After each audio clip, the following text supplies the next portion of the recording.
Good morning, everybody. I'm Debby Montgomery Johnson, the founder of the nonprofit The Woman Behind the Smile, and your host of Stand Up and Speak Up, a show that is about each and every one of us. Many of us have something we're hiding, something we're ashamed of, something that through no fault of our own or through our own making keeps us hidden, and that in turn keeps us hidden from each other and the world. Good people go through terrible situations. Wise people know when and how to let it go. Everything that happens to us helps us grow, and while it may be hard to see it right away, the most important thing to do is to change your perception about your circumstances. Stand Up and Speak Up features ordinary people who've been through extraordinary struggles and found the courage to step out from behind their smiles and speak up about their experiences and the lessons gleaned from those experiences. I'd like to welcome each and every one of you today, and I'm going to welcome my guest, Miss Debra Morrison. She's coming to us from up north, anything, I think, north of West Palm Beach is up north for me. And I'd like to welcome Miss Debra. Are you there? I'm here, Debbie. Thanks so much for having me on your show. It's wonderful. Well, I'm so excited you're here, and where actually are you calling in from? I'm calling from North New Jersey. North New Jersey.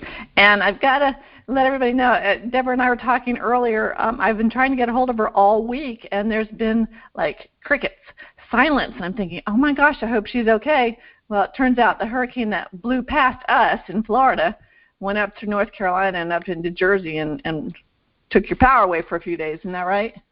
Well, you know, Debbie, it took our electricity away, and I've been one to very, very much distinguish between our power and our electricity because we always have our power. That's true. I've heard you say that. It did take out our electricity. You took out the electricity and your internet and all those things that we've come to rely on in our isolation periods. Exactly. It was a comeuppance for sure, a technologically induced or a storm-induced technological upcoming.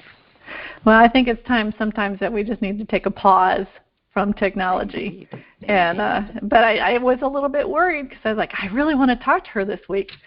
So thank you. I'm glad you got your electricity back and that you brought your power with you. Thank you, sweetheart. Yep. Mm-hmm. We're going to start today. I'd like to introduce Debra Morrison to my audience. Many of you know her. Many of you do not. I met her through Women's Prosperity Network. Our great group of sisters down here, well, I was going to say down here in South Florida, but they're all over the place. We've got one gal on from Fort Worth, Texas, and then she's up here in New Jersey, so we span the globe. But Debra is an international motivational speaker, an Amazon best-selling author, a certified grief coach. Her background is in finances as a certified financial planner, estate planner. She's helped hundreds of clients face and conquer their money fears and attain financial security. She uses humor and everyday analogies as well as her prowess in simplifying complex financial concepts. That is so true. I think the first time I saw Debra speak at WPN, she just had me hollering. I mean, I think it might have been one of your first talks on stage down there, but you were just so cute and so funny, and you take a complex topic that we all shy away from, I think, or we have the fear of it, fear of finances, and you made it real and interesting and fun and personal, and I'm looking forward to today's conversation. I'm going to direct everybody to her bio on the show website. She's been on CNN, ABC, MSG's Metro Money, on CNN FN, The Wall Street Journal, USA Today, and all over the place, Ladies Home Journal. And the fun thing about Debra is her passions include world travel, scuba diving, golf. I like to play golf too. You have to come back down to Florida. Skiing, boating, and photography. We are going to go from finances to fun throughout this 1-hour adventure. So, Miss Debra, thank you so much for being here. And can you just tell people a little bit, what is your passion and why are you on with me today?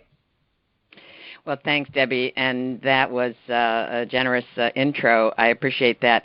And my passion has really been a fire around the energy of money. And when I speak of that, it's sometimes a new analogy for people. And so I just want it to land with each of our listeners. The energy of money has a whole lot to do with the trajectory of my professional life. And I credit my aunt.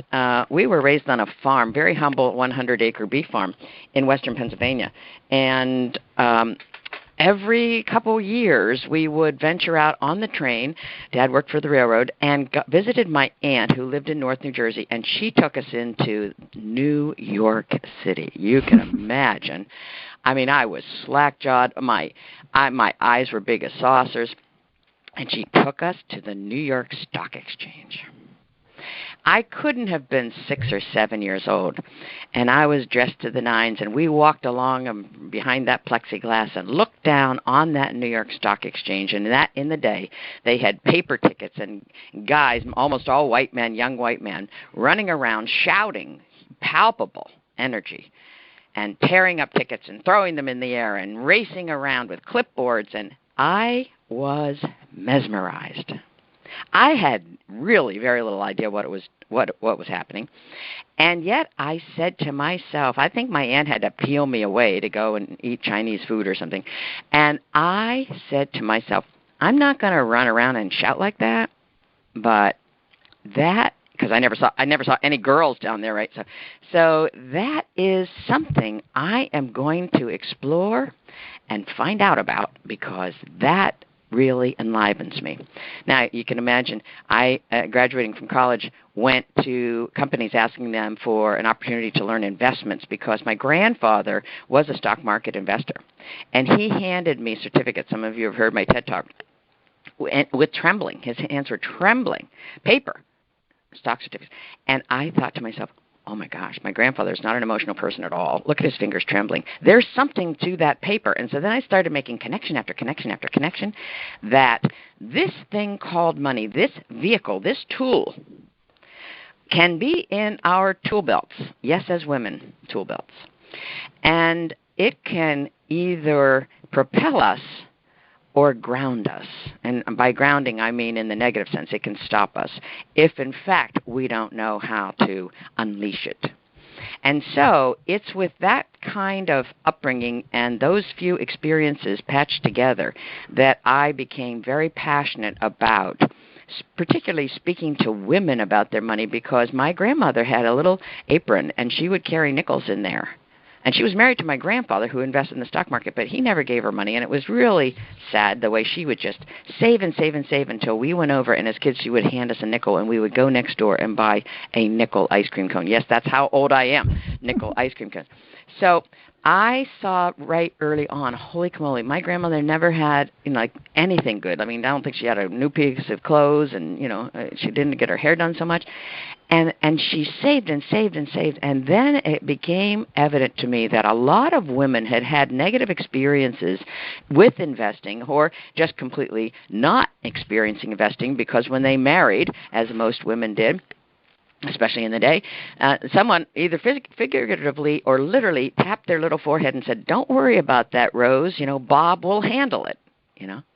And I had many a Bob and Rose in my office, and when Rose went to the bathroom at the end of the appointment in the hallway, Bob would be in the hallway with me and say, "I don't know anything more than Rose knew, but when we married, it was my job, and I am so glad to be in the hands of a professional now." So when we understand, and through practice of advising people about their money, I have gleaned so much about the behavioral aspects of money that often supersede the science, if you will. And so I think some of the women, because STEM wasn't even available, we weren't steered towards science and math. And there was also a societal and a biblical, in some cases, in my case for sure, religious kind of bias against women getting involved in this energy called money. And thus, we've been outside that circle, and now some of us playing catch-up, and that gave me a real direction to deal principally with women. And now what I'm doing is coaching women about their finances so that we can get plugged in. Yeah. Whether the electric company is working or not, we can regain and retouch inside our personal power, because as Oprah says, and many other wise mystics before her, the power is within. The power is within. Well, it's really interesting as you're talking about your grandmother. I'm having this flashback because my grandma, we're about the same age. My grandmother was in New York, and we'd go into the city. I didn't go to Wall Street. I used to go to Lord and Taylor's. We'd go to the Birdcage. Yeah. Exactly. But I remember my grandmother always saying, and this went through my mother and then through me and to my kids, money doesn't grow on trees. Yeah. However, my grandfather had a loan company. He loaned a lot of money to a lot of people, and they did very well, but you'd never know it. You never saw it. And when my grandmother passed away, my mother had to go through every single thing my grandmother owned because she would leave pennies or dollar bills or $20 bills in her house coats, in her pants. I mean, she would hide it. It was always hidden. But the one thing Grandma did do is she invested in Baldwin piano. And I remember when I was little, she said, when the stock goes up to a certain dollar amount, you'll get a piano. And wouldn't you know, 50 years later, my baby grand Baldwin piano is sitting right beside me in my office. Oh, and that's the only stock thing I remember my grandmother telling me. It's funny that this even came up. But she was so quiet about money. And my grandpa too, I guess, but because it was his business. But my grandma was meticulous in her accounting, down to the penny. I'd sit in her basement, and she'd be doing it by hand. There's no computers back then. Down to the penny. And so I think that I grew up with that too in banking, that I would bounce my checkbook to the penny. So how I could go on later on in life and, give away $1 million, I have no idea based on that background. But I think we fear the having money, losing money. What do we do with money? And like you said, pass it off to the man in the house who may or may not really want to take care of the money. I mean, in my house, I've remarried. My husband right now, he doesn't have the background that I do now with finances, and he'll listen to me. He's a little more reserved about what we do. But as I learn more and talk to him about it 2 or 3 times, then he'll feel comfortable. So we are taking the reins now, and that's what do you do with your women's group? How do they come into that group, and where are they when they start, and where do you try to get them to? Well, the women whom have joined my Facebook, we have a forum on Facebook, and just go and join up. Women Navigating Finances, and it's a Facebook page, and it's also website.com.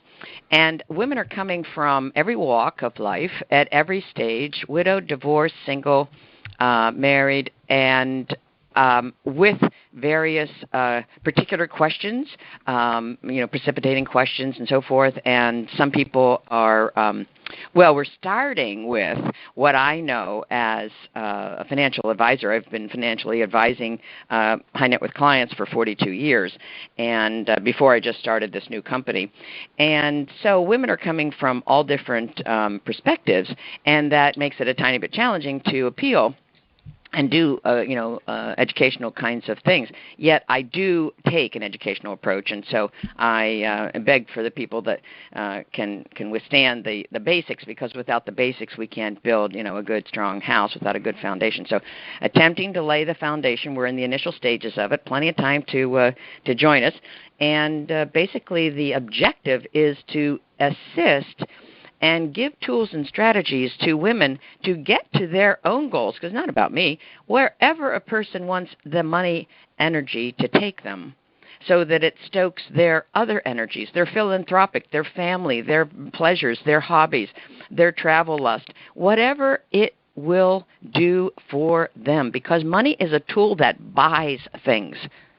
It can buy widow's time, I sold life insurance for 21 years because they wouldn't put any money into me as an investment advisor, right? They just said, go sell life insurance. They thought I'd be out the door in, 3.5 days, which is it's probably an exaggeration, but very few people could sell life insurance. Well, I led the agency at age 21 for 2 years in a row. And then I said, okay, gentlemen, I will learn investments now, right? And they said, yeah. And so begrudgingly. And so I did learn investments. I got my Series 7, skipped right over the 6. And, I was around the base pads with investments. I loved it. And yet I always understood that there was more than meets the eye, right? So you can't just talk about investments without immediately recognizing that taxation is involved in our financial life, which is why I named my company Women Navigating Finances, because finances encompasses the gamut. And so to your point, Debbie, your family member had a loan business. It's how we manage our debt. Debt isn't bad. Debt is leverage. So if I can take some of the negative monikers that we have had drummed into ourselves, into our heads, either by family, faith, news pundits, financial pundits, which are some of the worst, the media, to give us the financial advice, which is ridiculous, if I can just remove some of that stuff, because we all have a certain bandwidth. I mean, I like to expand my bandwidth, and yet we all have a certain amount of bandwidth, and I want to remove anything that's not necessary, like a barnacle on a ship. Every year when people take their boats out and their ships and their yachts out, they they clean off the barnacles because they want to go faster, and they want to preserve the boat. So we need to preserve ourselves. And in preserving ourselves, sometimes we have to get rid of the sludge, because the sludge can delay us. I mean, you can go to a horse track or watch it on television, and a different horse will win if the track is muddy, because they're called mudders, see? And the best horse in the world has to be put through 3 different races in order to win the Triple Crown. And you can make an analogy to anything in life. That just came out of my head. The point is, we want to be nimble enough to be able to run in the mud, to be able to dance in the sunlight, etc., with our money around us within our being and outside of our being. I like to make an analogy to cargo pants. We put money in various pockets of cargo pants, and I'll be doing videos with cargo pants on it and money hanging out of them, so stay tuned for that. So the issue is, we want to know how to use this tool, much like a carpenter knows how to use a hammer and a saw and an electric screw gun. Well, it's really important, too. I was talking with someone the other day about this same topic, because typically when we hear something about finances, it's some sort of financial program, it's coming from somebody that wants to sell that program to you. And it sounds good. It's that shiny object at the moment, but it may not be the best thing for you. So I love how you're educating, because that's what we need to do. We need to have these discussions. We need to hear about different financial vehicles that might be best for us. That cookie cutter whatever. I mean, when I was in banking at the time, it was CDs were the hot things because the rates were really great. Now they're nothing. So what is we have to know what are the best platforms for us, and tax-wise, it's huge too. And I haven't conquered that part yet. So that's something that's really important, because and I love how you're talking about this, because I think women might feel a little more comfortable talking to women sometimes, because it's us. It's a silly thing to say, but I just think that we're a little more comfortable sometimes thinking, well, if she can do it and talk about it, then maybe I can do it. Exactly. Although I will say there's an exception that I've experienced, and that is some widows, when they lose their husband, heterosexual widows lose their husband, like I would go in as a young whippersnapper, and they would really want to have a man because they just kind of wanted to continue that male energy. So that's an exception. But here's a revelation that I'll throw out to your audience, Deb, and this is because you have the story you have, and we all have various aspects that probably, when light is shed on them, can lessen their grip on us. And that's the barnacle releasing exercise that I want to parlay. And so I will say, as a storied professional and nationally, ranked and recognized and honored and so forth and so on, I, in fact, succumbed to investing in a Ponzi scheme. So this is, as you might imagine, a complete humiliation kind of thing for an investment professional such as myself.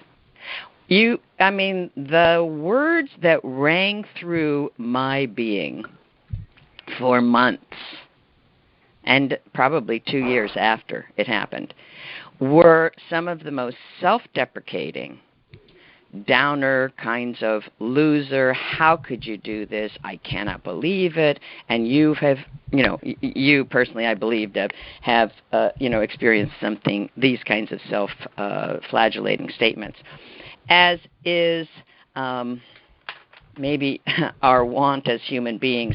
We have an expectation, I think, that education means perfection, that intelligence and being highly trained connotes you're not making a mistake. Well, Brene Brown writes a whole lot about falling down 7 times and getting up 8.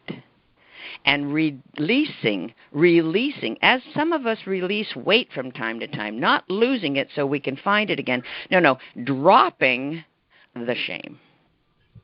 Dropping that which otherwise tethers us to the past. And so my understanding of the reasons why one looks back, having gone through this humiliating experience, is to understand and learn from mistakes in so much as we want to avoid making the same or similar mistakes again. And I can assure you, I learned that lesson. Now, I had invested in this investment with my IRA money. I had to do a separate self-directed IRA. It was, it was not the normal cookie cutter. I, thought I was being real smart. And for 4 years, it paid out exactly as they said it was. And it wasn't some fly-by-night kind of, okay, we'll launch a person to Saturn this afternoon.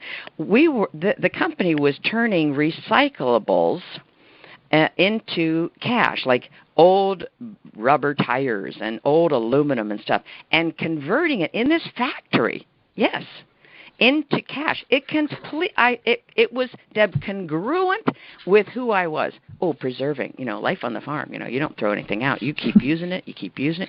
So everything about this was quote unquote right for me. Now the good news is I didn't put any clients' money in it. It was a foray on my own that I personally was interested in, and I knew the risk level was more than that which I was going to subject my clients to. So I did my due diligence, or so I thought. I went and hauled myself down to Philadelphia and other kinds of places with roomfuls of CPAs. I can sit here and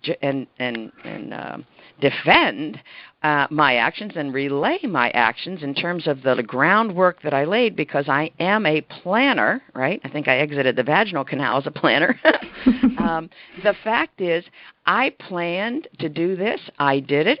It worked. I continued to put more and more money in. I think I originally invested $20,000, which and felt like a lot to me, and it continued to work and continued to work. And 4 years into this, I have put in $250,000.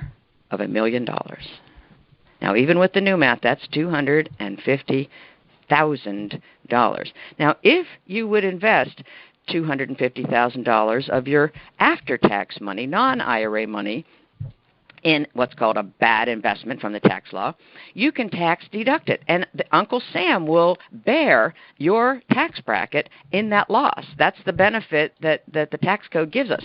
If, in fact, you invest in the stock market, and this is just a little aside, the government is going to give you some breaks, because let's get serious. The government doesn't want to support this entire, series of generations with extra Social Security or similar programs. So they're incenting you to invest in non-guaranteed vehicles like the stock market, and they're going to share in those losses as you incur the losses, and then when you make gains, they're going to take some of that gain. But it's a give and take with you and your tax return.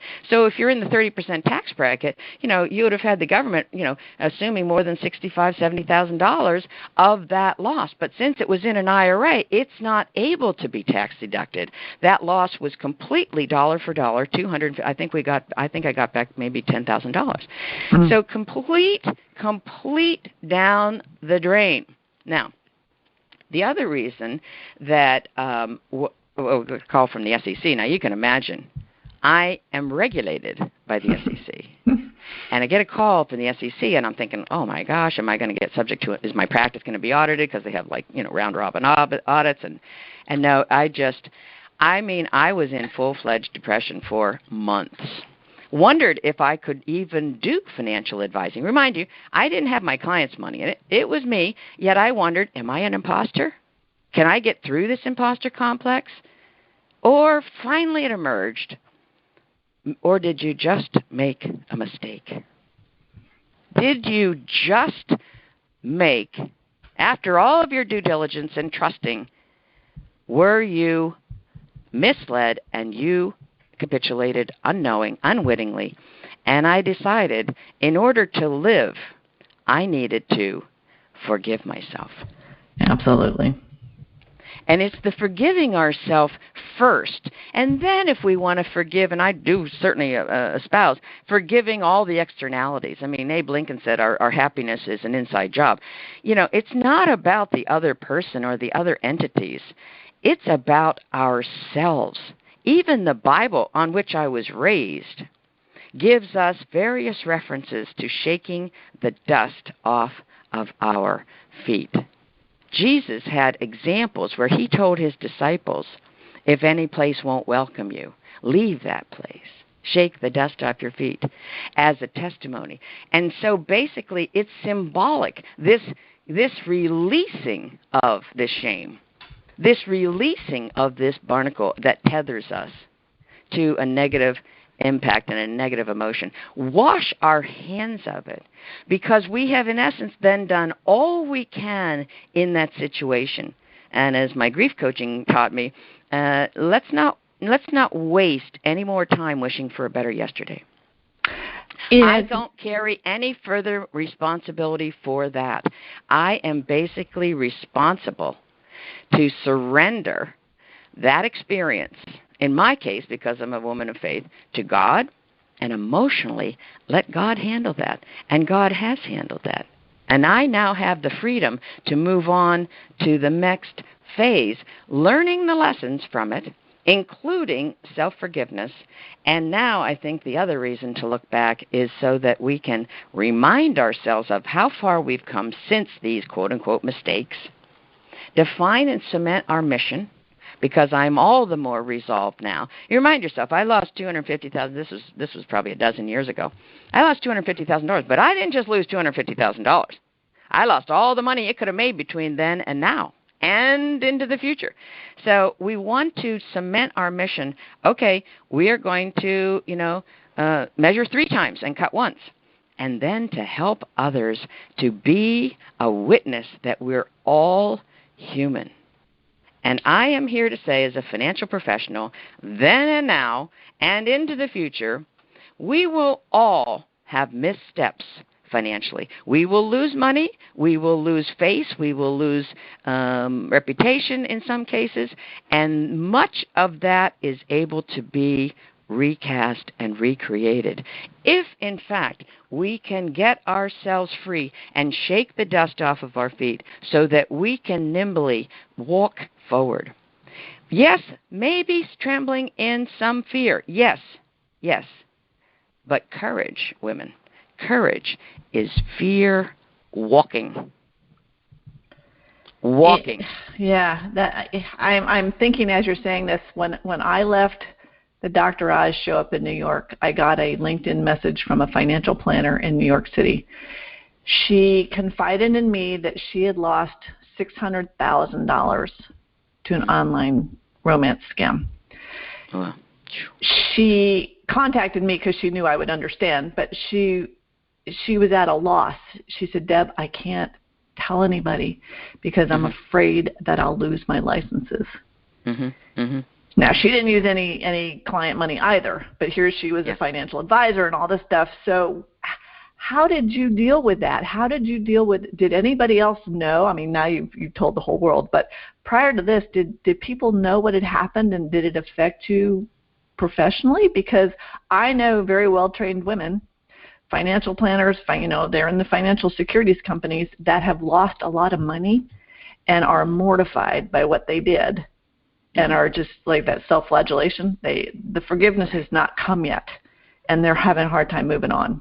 So, well, I certainly can appreciate that. I mean, I'm glad it happened then, in so much as right now, like you could, like, you know, in the passing lane as you're driving, you could be Googling, you know, SEC, and, you know, maybe my name would come up under that. But I was very much asking the investor group to list me as an individual or something. I don't know. I was attempting to not have my name be, you know, plastered all over SEC documents. I think we were all in a class action, which really didn't go too far. So I'm certain that if someone, you know, Googled right now, they could probably uncover it. And yet, because I didn't put any client monies in it, and I didn't have any complaints about it, you know, being a fee only. See, I was fiduciary, fee only planner. That's a different level of regulation than a broker. A broker just has to, you know, a broker basically has no ability, no need by law and by profession to serve the client's interest first. Now let that be a lesson to us. yeah. So just a little aside, I mean, you were talking about, you mentioned most times we hear about products and somebody's selling it. Yeah, guess what? Wall Street is a big product manufacturing plant.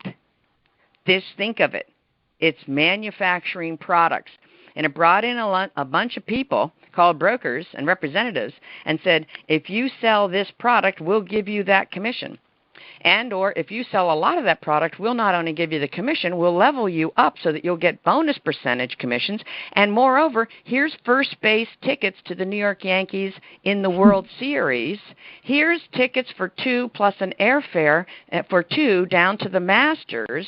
All expenses for 2 paid trips to Switzerland. Believe me, the incentives are high. I was in that business in the insurance side and the commission side for 19 years. I sold product 19 years. And I traveled to some very nice places in the world with a partner and myself, and sometimes my mom, all expenses paid, wined and dined, really impressive. Now, I, Debra Morrison, would never sell a product to anybody that, 1, I hadn't bought, and 2, wasn't suitable for them. But I'm thinking that probably you could hold in a couple hands the people that had the integrity that I had. Now, I'm not Jesus Christ in the flesh. I just do have integrity. And there's an awful lot of money to be made in the commission business.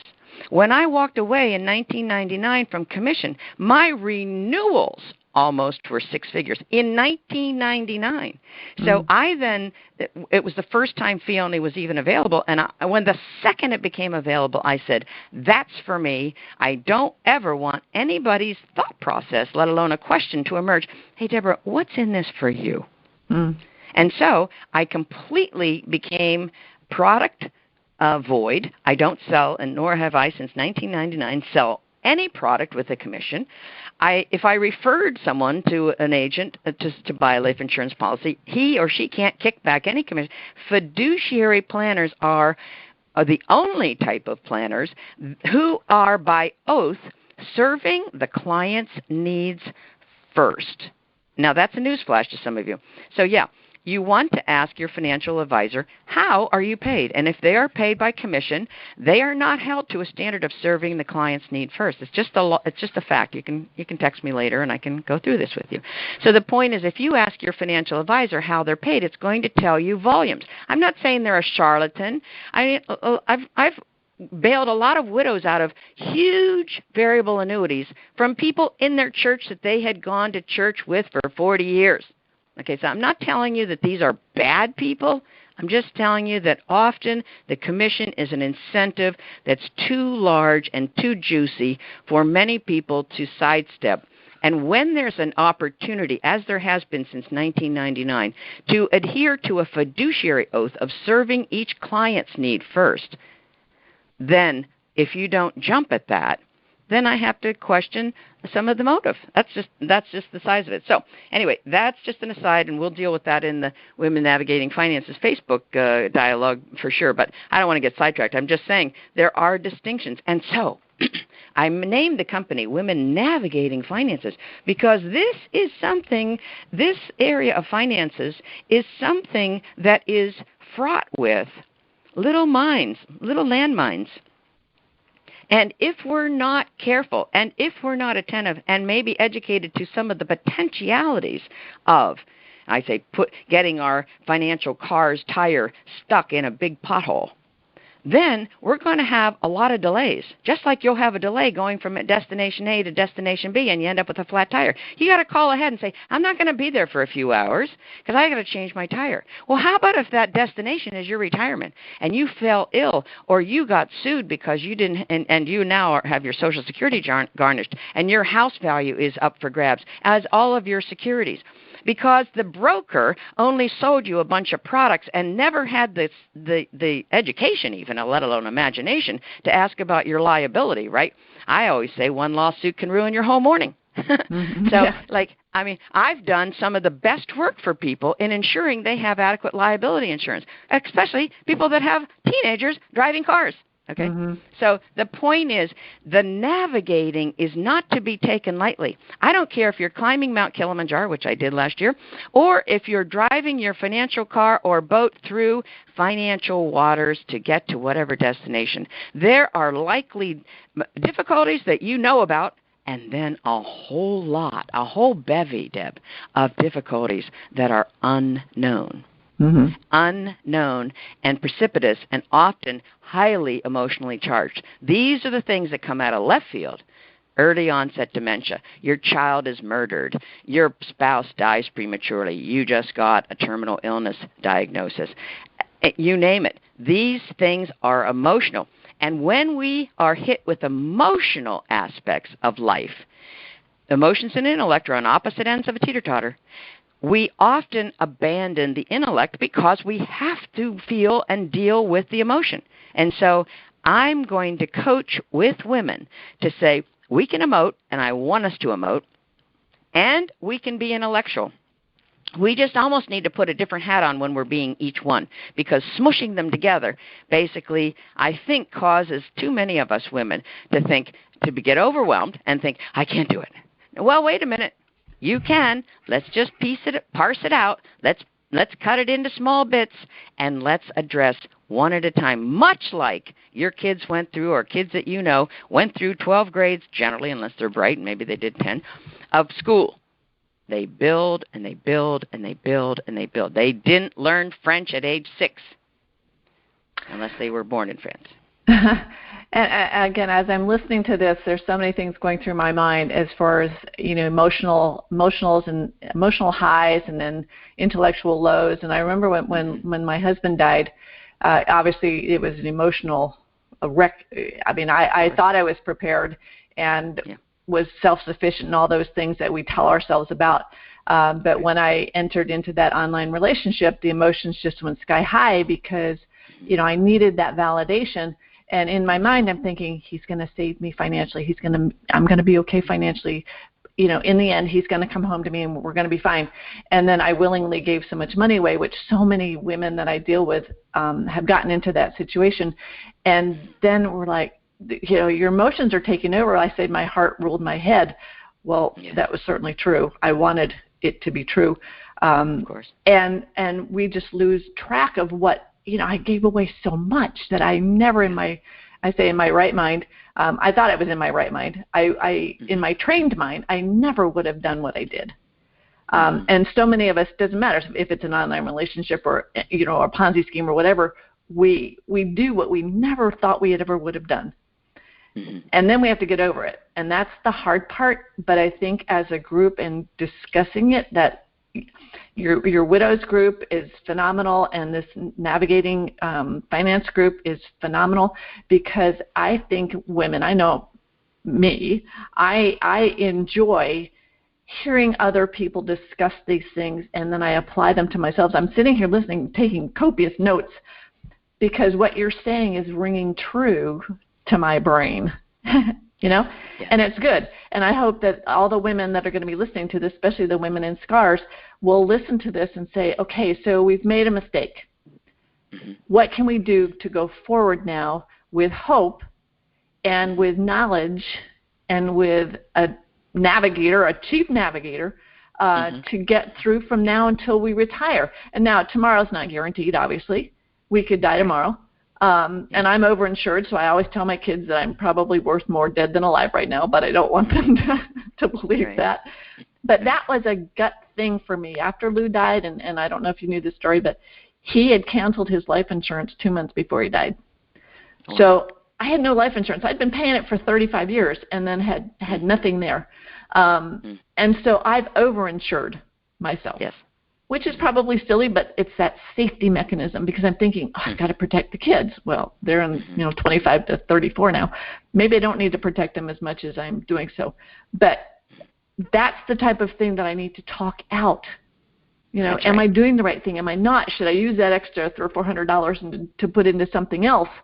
That's what we need to know about. So it is, Deb, and the issue is women have this hard wiring towards giving to others, right? And whether it's charities or kids or families or husbands or boyfriends or girlfriends, whatever it is, we just have this outward kind of trajectory in our being. And I want to say, if anybody, and I do live speaking, and I'm actually known as the unexpected speaker.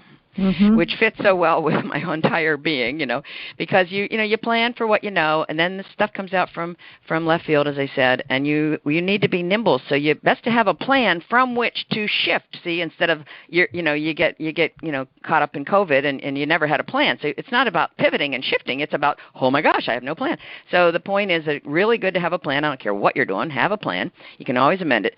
It doesn't throw you into the same sense of hopeless abyss if you don't have a plan. See, that's the thing. I want to limit the downside. I want to limit the cavernous depths to which some of us fall when these unforeseen circumstances, uncontrollable acts of God, whatever, occur.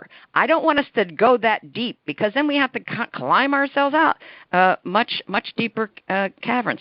So I want us to not sink into those low places, and that's kind of the protection that I was, as a guide, would look forward and say, hey, wait a minute, don't do that.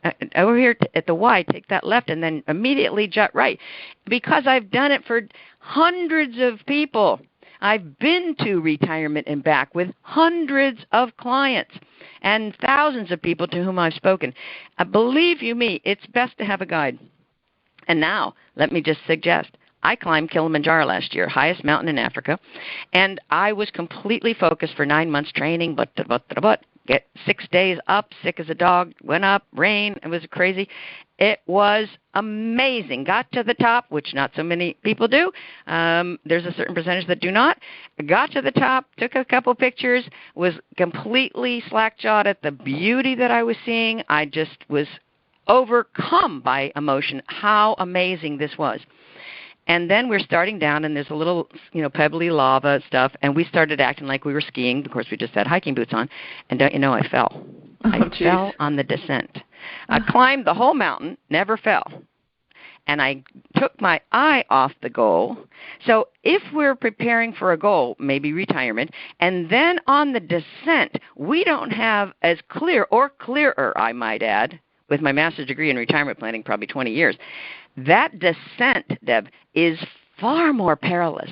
Anybody with a knee problem, you have problems with your knee going up the stairs? No, going down the stairs, see? But we don't tend to think about that. We don't tend to plan for that. Those are, quote, unquote, the unexpected. And so it's best to have a guide. And so I implore our listening audience to have a guide, and have a guide. I'm not going to be your certified financial planner. I've retired from that business. I'm not managing money anymore. I'm not doing financial plans for clients anymore. But I have enough wisdom in that experience for 42 years to coach people. So I'll work with your financial planner. I'd much rather work with a fiduciary financial planner, because then we're all on the same page, and we're going to tease out what it is you're aiming for, because there's no sense in taking a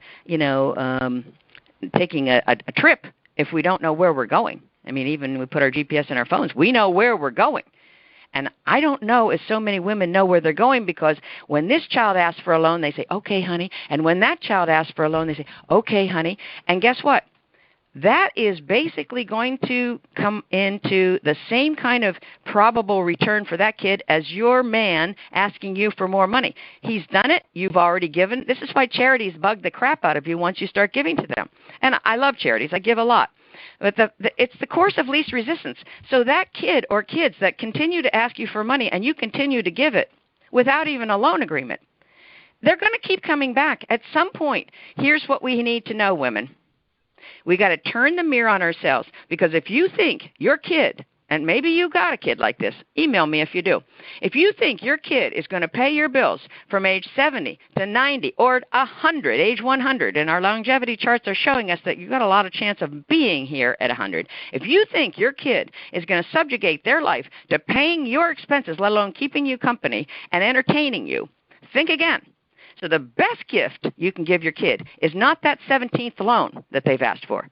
It's to say no, do a different route this time, and I will do my own investing so that I don't come back to you in my older years. That's the best gift we can give our kid, not giving them yet another gift of incidental money today.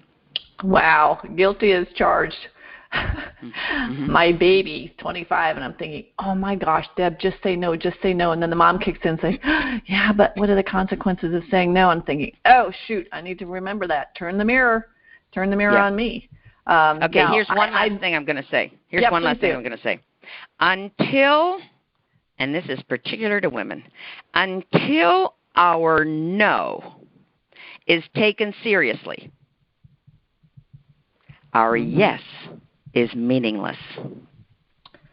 Yeah, say that again. We got to say that no, because if we just yes, we are an easy target. And the first time we say no and someone receives that and it lands on them, these two letters, N-O, have come from this woman's mouth, and she means it, and she stands in her power saying no.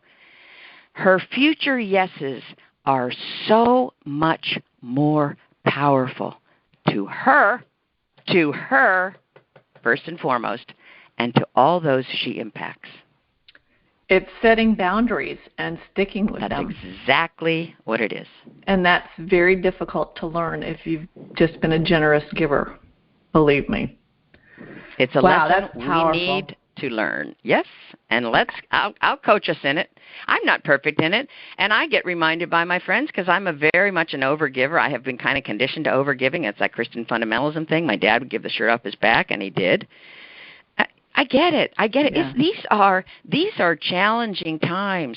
These are struggles that we all want to recognize. But I want to be as conscious, Debbie, as we can as women. And so often, as human beings, our subconscious rules us. And I want to bring all of this angst and have these conversations. And I applaud you for this venue.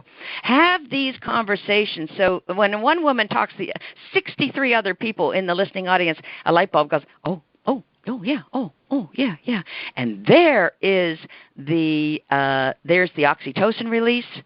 When women are stressed and people tend to feel stressed about money, I try to abate that and eliminate that through my use of humor. And when this oxytocin is released in groups of women, physiologically women, not men, because their hormones are different. When that oxytocin is released, it is completely all-encompassing, and it washes over us with a sense of hope. And we want to move ourselves across Dr. Susan Jeffers' pain power continuum. And if you want more information on that, let me know, because she was my dear friend. She's dead now. Wrote the landmark New York Times bestseller, Feel the Fear and Do It Anyway. How we hold fear is going to be the ticket to our moving from pain and victim to power and choice. Absolutely. That's wonderful. And my head is just bobbing, and I'm hoping that others that are on the call will feel that same way too. So we're running through the time, Debra. We're blasting through time, and I'm so excited about this conversation. No, it's been wonderful. How can people get a hold of you if they want to either be in your Facebook group, try to work with you, talk to you, email you? Go ahead and give us your information. Okay, well, come to Facebook, Women Navigating, Navigating, Finances, plural, because we have a lot of them. And then the website, womennavigatingfinances.com, and there's some opportunities to sign up and see a couple videos. And then my email is team, T-E-A-M, at womennavigatingfinances.com. That's an email. And the phone is 973-area 706-8924. Again, 973-area 706-8924. So let me hear from you. And engage with me. I'm on LinkedIn. I'm out there. So, don't make yourself scarce. Certainly do not feel your financial pain alone. Do not. Any longer. Put your line in the sand today. You are going to share with trusted professionals who have your back, women. And I'll have your back. Well, I certainly appreciate that. Now, we're going to actually open this up. We have a few people on that might want to ask a question. It's interesting. Everybody's been so quiet, I didn't even realize I didn't mute anybody. So question and answers are here, open. Girls that are on, if you'd like to ask Debra a question, just go ahead and come on and ask the question. I see a few here. I love Peggy. Peggy's always here, and she'll ask a question. Debbie's here. You guys have any questions for Miss Debra? Speak up. I have to unmute myself first. Oh, yeah, unmute yourselves. I didn't mute you. Hi, Peg. Hi. Oh, goodness. This is always something that interests me. And I am a member now of Debra's group, so very thankful for that and very excited to see what I'm going to learn because, I don't know what I don't know. And, after how many years of, doing all the finances and things and just trying to get it right and preparing, for retirement now, which way do we go? Especially if, we don't have a savings account, we don't have an IRA account, we just have never felt we've been able to save enough for anything. So where do we start, when you're 60-something? Well, we start with, and I have in my group, and when people join the group as members, we'll have another launch at the end of September. When people join, they have access to my course called Truths About Money, and that's a whole bevy of tips and tools and so forth. Yet you want to deal with, Peggy, the insurance first, and you want to manage your risks first. So the first thing you have to do, because the inevitability of time, you have no idea. I mean, I say 99% of the people in the obituaries didn't plan on being there yesterday. So I also put a video out that say to everybody, buy a term life insurance policy now. For $1 million. Just go out and buy a $1 million term life insurance policy, unless there's nobody that's going to be impacted upon with your death. And you don't need it in a year and a half, 2 years, and COVID passes and you escaped it, drop it. But the point is, the risks really need to be handled first, especially the large ones. So liability. If you have a need for life insurance, you got to buy life insurance, and so forth. So liability risks first and life insurance risks first, and then you start with a mindset. And we're going to talk and share mindset tools because I said at the top of the hour, behavioral finance is where it's at. Peter Lynch, the most famous money manager of the Magellan Fund for decades, and Warren Buffett both say, it's your stomach, not your head, that will keep you in your wealth and build your wealth. You've got to have enough stomach to follow the plan you put down. And we as women can understand that. We follow recipes all the time. You mix up a chocolate cake, you put it in the oven for 45 minutes. And if you open the oven at 10 minutes and pull that cake out, it's not going to turn out well. We know enough. The recipe says 45 minutes, so keep your hands off of it for 45 minutes. So if you're going to invest in the stock market, keep your hands off of it for 7 years. Don't be prompted by the pundits on television, veins popping, the stock market is crashing, the stock market is crashing. And the clear intonation is, you shouldn't just sit there, you should do something. And you're sitting there thinking, well, what should I do? I think I should sell because I'm afraid it's going to go lower. And you pull that cake pan out of the oven at 7 minutes. And frankly, the cake we can remake and redo. But when we lose money with these kind of precipitous actions, that's when we get set back and we get deeper and fall into deeper and deeper holes.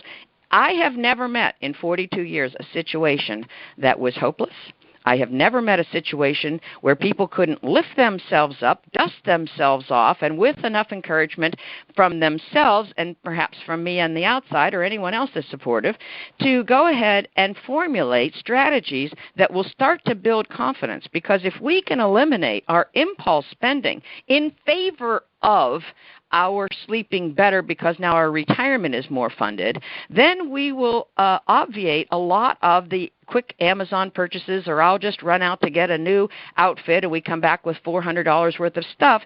The fact is, we often do that to assuage other things that are going on. Like there's been a lot of stress lately. And so people do things to relieve the stress. They overeat, they overdrink, they overmedicate, they overdrug, they overspend.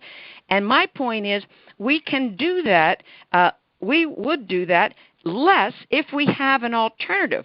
So if you have an alternative and you put it as a picture, you draw a picture or you have a picture cut out of something you want to get towards, then you look at that every time you're tempted to do a little tiny $40 or $140 or $250 spend.